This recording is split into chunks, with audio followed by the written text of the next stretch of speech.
सबसे पहले मेरा आप सभी को प्यार भरा प्रणाम। मैं मधु जोशी स्वागत करती हूँ आपका अपने YouTube चैनल मधु गढ़वाली 121 पे।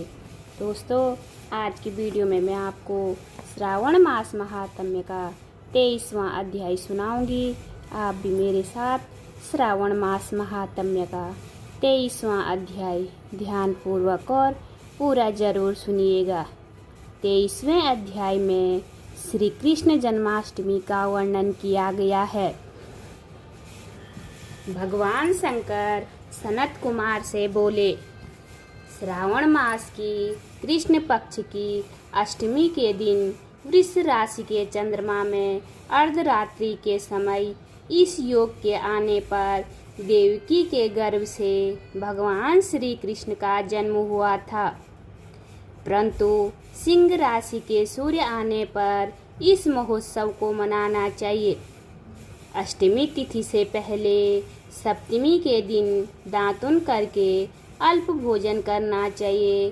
रात को जितेंद्रिय होकर सो जाना चाहिए। प्रातः होने पर उपवास नियम करें। केवल उपवास द्वारा ही श्री कृष्ण जन्माष्टमी का पवित्र दिन व्यतीत करना चाहिए। केवल उपवास करने से ही मनुष्य को 7 जन्म के किए गए पापों से छुटकारा मिल जाता है। अष्टमी के दिन तिलों के साथ नदी में स्नान करना चाहिए।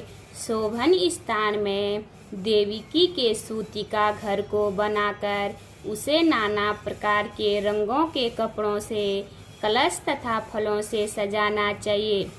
दीपमाला, पुष्प, चंदन, अगरबत्ती तथा धूपबत्ती जलाकर वहाँ गोकुल के कृष्ण चरित्र का वर्णन करें। वाद्य शब्द, नृत्य, गान आदि से उस दिन को मनाएं। 16 उपचार द्वारा देवकी मंत्र से देवकी की पूजा करें। सतत वेणु वीणा निदान सहित गायन आदि से किन्नरों द्वारा स्तुति की जाती हुई तथा श्रृंगार, दर्पण, दुर्वा, दही, कलश धारण किए किन्नरों से सेवित अपने निवास स्थान पर खूब प्रसन्न मुख देव माता देवकी कृष्ण के सहित वसुदेव के साथ चारपाई पर लेटी हुई दिखानी चाहिए। सब पाप नाशार्थ आदि में प्रणव तथा अंत में नमः जोड़कर चतुरंथ युक्त अलग अलग नाम कीर्तन पूजा करनी चाहिए। देवकी, वसुदेव, बलदेव, नंद, यशोदा की अलग अलग पूजा करनी चाहिए। चंद्रमा के निकलने पर श्री हरि का स्मरण कर चंद्रमा को अर्घ्य देकर कहना चाहिए, हे रोहिणी कांत, आप मेरे अर्घ्य को स्वीकार करें।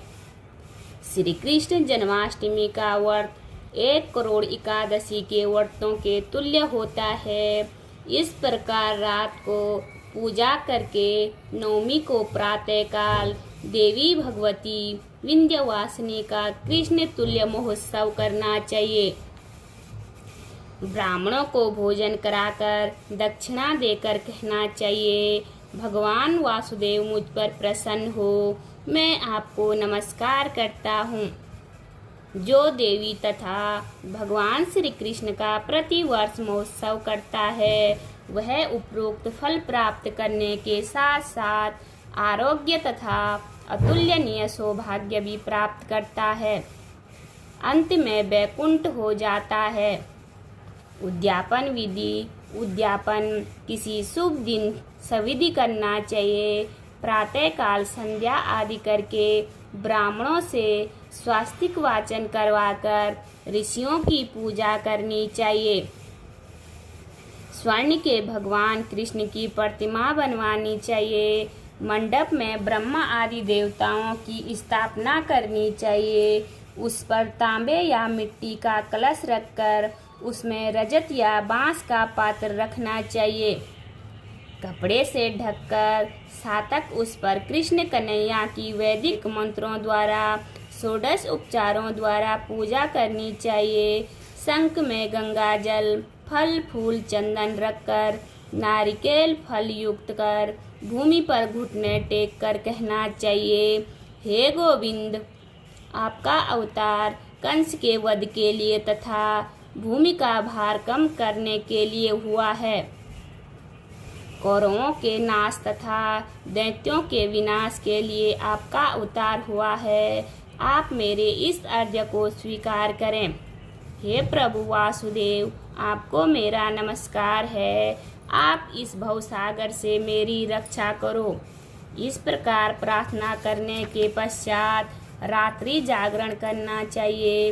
अगले दिन जनार्दन की पूजा करके मूल मंत्र द्वारा पायस, तिल तथा शुद्ध घी के 108 बार होम करके आहुति देनी चाहिए।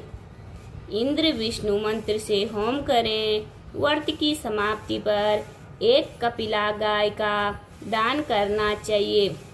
8 ब्राह्मणों को भोजन कराकर दक्षिणा तथा जल से भरे 8 घड़े दान करने चाहिए।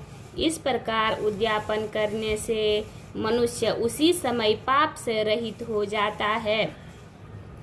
बोलिए शिव शंकर भगवान की जय, पार्वती माता की जय, श्री कृष्ण भगवान की जय। उम्मीद करती हूँ आपको वीडियो पसंद आई होगी। वीडियो पसंद आए तो वीडियो पे लाइक कीजिए, कमेंट कीजिए, अपने दोस्तों के साथ शेयर कीजिए। चैनल पे नए हो तो सब्सक्राइब ज़रूर कीजिए। मैं मधु जोशी मिलती हूँ आपको अगली वीडियो में। तब तक के लिए बाय बाय, धन्यवाद।